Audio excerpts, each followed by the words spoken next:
Veliko je namreč takšnih, ki jim riba, raca in rak ne gredo tako lahko z jezika. Na več o tem z logopedinjo in pa avtorico knjige Liba, Laca, Lak, Simono Levc. Simona, dobro jutro. Dobro jutro. Zakaj imajo otroci težave z govorom? Nekako bi pričakoval, da je to normalno, da se razvije, pa vendarle imajo nekateri težave z njim. Ja, pri večini otrok se govor vendarle razvije normalno, gre čisto po ustaljeni poti. Pri nekaterih, in vedno več je teh, pa se pojavijo različna odstopanja v govoru, različne motnje, ki jih lahko prepoznavajo starši, pogosto pa mogoče tudi vzgojitelji ali pa kdo drug. Tako in v tem trenutku bova pozvala tudi vse tiste, ki imate kakšno vprašanje. Če vas kaj muči, če ima vaš otrok težave, telefonske številke se boste večkrat izpisali na vašem zaslonu. Imajo otroci danes več težav kot nekoč z govorom ali ne? Sigurno do teh težav smo bolj pozorni, bolj jih prepoznavamo. Tudi sami strokovni delavci, strokovne delavke vrtcev so bolj osredotočene na to, če imajo otroci motnje govora, želijo si prepoznavati, želijo si starše ozaveščati. In jaz po sebi bi lahko rekla in tudi po kolegicah logopedinjah, da dela imamo iz dneva v dan več. Tako da lahko rečem, da teh motenj je nekoliko več, kot jih je bilo. Kaj pa povzroča največje preglavice današnjim otrokom? Največje preglavice. Mogoče tudi vezano na govor, velike razlike opažamo v tem, kako otroci znajo poslušati, in vemo, da poslušanje samo je eno od pomembnih dejavnikov tudi pri razvoju govora. In vsi, ki delamo z otroki ali pa mogoče imamo lastne doma, opažamo, da te generacije otrok slabše poslušajo, imajo slabšo to slušno pozornost, posledično se mogoče naučijo manj precizno izgovarjati določene glasove oziroma ne pobirajo teh elementov govora oziroma besed kar mimogrede. Tako da, če bi rekla, da imajo otroci neko težavo, je to sigurno poslušanje in to osredotočenje, tudi kasneje, ko pridejo v šolo. Ogromno informacij poslušajo. Tako da ni poslušanje pomembno samo za razvoj govora, ampak tudi kasneje v šoli za branje, pisanje in za samo delo v šoli in pa seveda tudi kasneje v življenju. Nekoga imamo tudi že na telefonski liniji. Lepo zdrav, izvolite. Dobro jutro. Dobro jutro, izvolite. Poslušalka iz Ljubljane. Jaz imam vnukinjo, ki bo julija stara 5 let. Pa še zmeri sem že raven rekla, da bi kupila, če bo ta knjiga išla Liba, Laca, Lak. Eto. To je vse moje vprašanje. Ali se vam zdi, da bi morala že zdajle govoriti R? Pri 5 letih? Ja, se reče Julija bo stara. To bo skoraj kar 5 let. Ampak eni vidim, slišim v vrtcu, pa jih že veliko normalno R govori, ne? Tako. Najlepša hvala za vaše vprašanje. Ja, lep pozdrav. Torej, starost 5 let in R. Ja. R je tisti glas, ki se razvije na zadnje, ampak nekako pri 5 letih naj bi ta glas že bil, vsekakor pa do vstopa v šolo, ker takrat potem se posvetimo drugim stvarem. Zdaj, odvisno je tudi, koliko ima deklica gibljiv jeziček. Če ima zelo gibljiv jeziček, pomeni, da bo lahko mogoče ob nekaj obiskih logopedine hitro rekla ta R. Če pa sami opažate, da je jeziček slabo gibljiv, da je okoren, da ga ne more nekako dvigniti proti nosku, potem pa pomeni to kar veliko vaj in je res skrajni čas, da obiščete logopeda, da te vaje tudi pokaže in da jih potem seveda redno starši ali pa babica recimo z otrokom izvajajo tudi doma. R je očitno tako zelo težaven, da je tudi sam naslov knjige prinesel pomanjkanje le tega. Katere so neke osnovne vaje, na primer, za glas R? Ja, tudi odvisno, zakaj otrok ne izgovarja R-ja.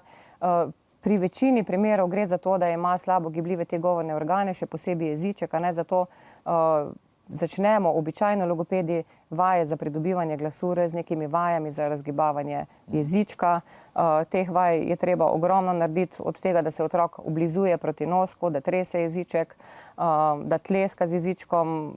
Potem pa dodamo logopedi seveda bolj specifične vaje, glede na to, kje vidimo, da je pa tisti pravi vzrok, zakaj otrok R ne reče.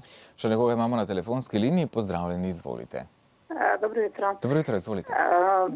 Mene pa nekaj zanima. Jaz sem sina z Downovim sindromom in on ima težavo z govorom. In me zanima, zakaj imajo tako malo usposobljenih teh logopedov za te otroke in jih tako težko dobiti. Tako za otroke z Downovim sindromom. Najlepša hvala za vaše vprašanje. Še en telefonski klic bomo sprejeli. Izvolite. Halo, dober dan. Dober dan, izvolite.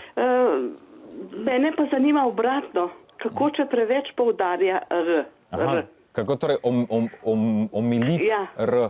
Dobro, najlepša hvala tudi za vaše vprašanje. Če se najprej posvetiva torej otrokom z Downovim sindromom, pri njihovem govoru specifične težave, verjetno, zakaj je tako malo? Sicer ugotavljamo, da vendarle bolj, ko otroci potrebujejo neko dodano storitev, ne moramo ravno reči, ampak pomoč, težje je dobiti strokovnjaka za to. Ja, res, logopedov v nas v Sloveniji res primanjkuje. Jaz bi tu naslovila vprašanje kar na fakulteto, mogoče zakaj tako zelo omejujejo vpis logopedov. Vem, da veliko mladih punc bi rado se izučilo tega poklica, vendar nekako ne pridejo zraven. Kriteriji za vpis so izredno visoki. Fakulteta je vpisovala vsako drugo leto in sprejme resnično malo število študentov, tako da nas je v Sloveniji, kolikor nas je, in res smo zasuti z delom. Jaz verjamem, da starši otrok, kot so otroci z Downovim sindromom in drugi starši otrok, ki imajo težke in težje govorne motnje, so zaskrbljeni zaradi tega, ker tako težko pridejo do strokovnjakov.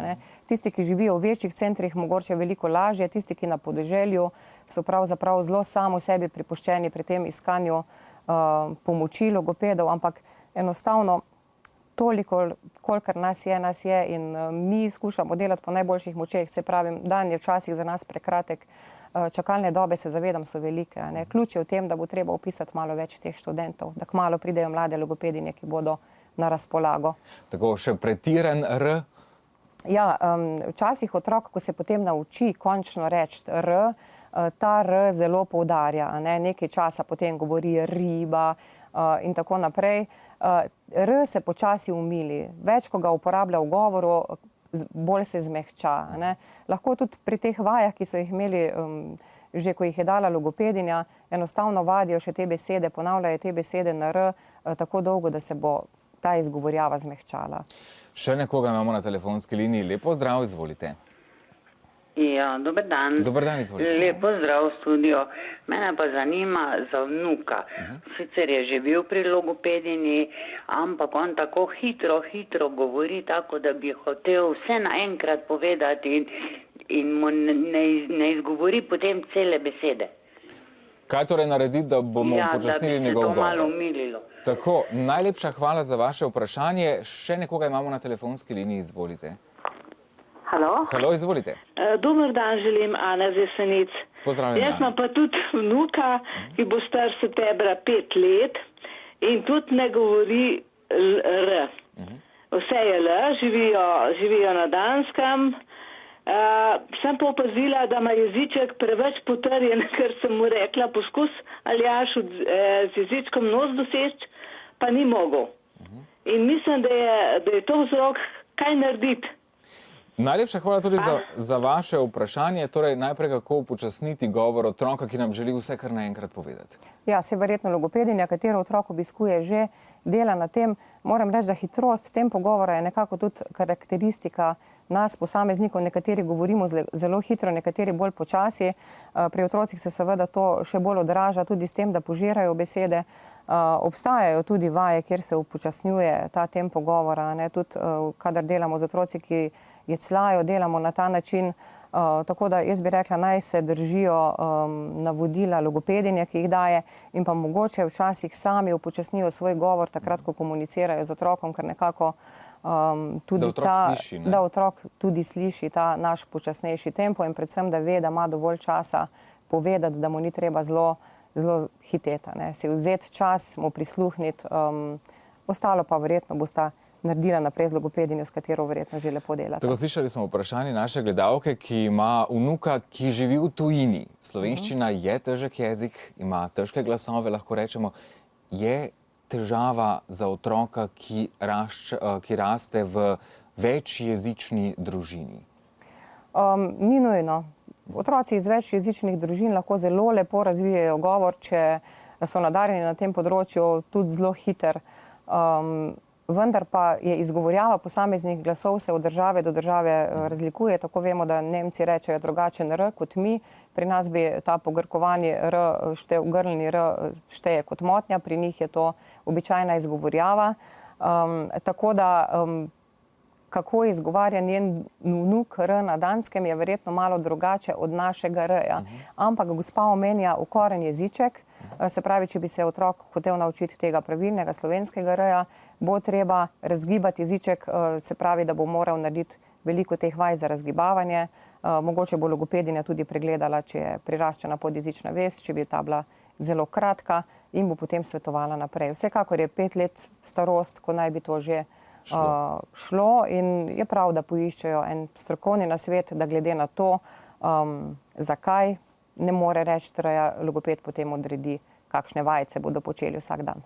Mnogo nasvetov sicer za starše tudi v vaši knjigi, kot rečeno, Liba Laca Lak, nosi naslov. Kdaj je tisti skrajni čas, kdaj naj se starši odpravijo z otrokom k logopedu, kdaj naj jih zaskrbi, da pri govoru njihovega otroka nekaj ne štima? Ja, ko starši opazijo neka odstopanja v govoru, se nekateri zelo prestrašijo, nekateri pa rečejo, vse bo minilo. Govorno-jezikovnih motenj je veliko, različne so in za nekatere stvari je treba poiskati logopeda prej, za druge pa, kot smo videli, za NR, pa nekoliko kasneje. Tako da starš po svojem občutku, ko vidi odstopanje govora, po moje že nekako ve, kdaj je pravi čas, da poišče logopeda. Vsekakor naj pokliče samo za tisti prvi nasvet. Logopedinja bo potem ocenila, a otrok rabi obravnavo že pri 3 letih, če gre za neko jezikovno motnjo, ali bo obravnavo potreboval šele pri 4 ali 5 letih. Tisti prvi nasvet je vsekakor dobro poiskati takrat, ko starša zaskrbi. Gospa Levčeva, najlepša hvala za vaše pojasnila. Uspešno delo še naprej, veliko dobrih R-jev in ravno pravih glasov, ravno pravega tempa in vse, kar mora biti pri otrocih. Sicer pa, kot rečeno, številni nasveti tudi v knjigi Liba Laca Lak.